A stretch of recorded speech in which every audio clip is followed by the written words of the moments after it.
তেওঁ যেতিয়া গৈছিলে ঘৰৰ পৰা ওলাই যাওঁতেতো মই গম নাপাওঁ।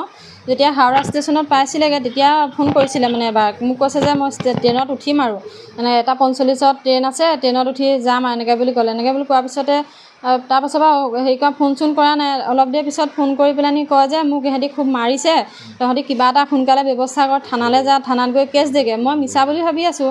তেতিয়াও মানে তাৰপাছতে আকৌ অলপ দেৰি পিছত আকৌ ফোন কৰি কয় যে মোক ইহঁতি খুব মাৰিছে, একদম মানে মাথাত মাৰি দিছে, মাথাৰ পৰা তেজ ওলাই গৈছে, মই এতিয়া কি কৰিম, তহঁতি সোনকালে থানালৈ যা, থানাত কেছ দেগৈ।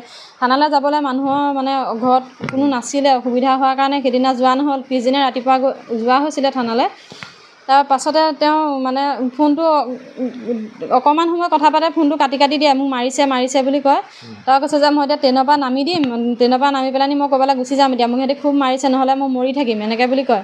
কোৱাৰ পিছতে মোৰ লগত আৰু পাছত কথা পতা হোৱা নাছিলে। মই কৈছোঁ যে আপুনি য'ত গুচি নাযাব, তেনেকৈ ষ্টেচনতে থাকক, পুলিচৰ লগত আপুনি যোগাযোগ কৰি পুলিচৰ ওচৰলৈ যাওক।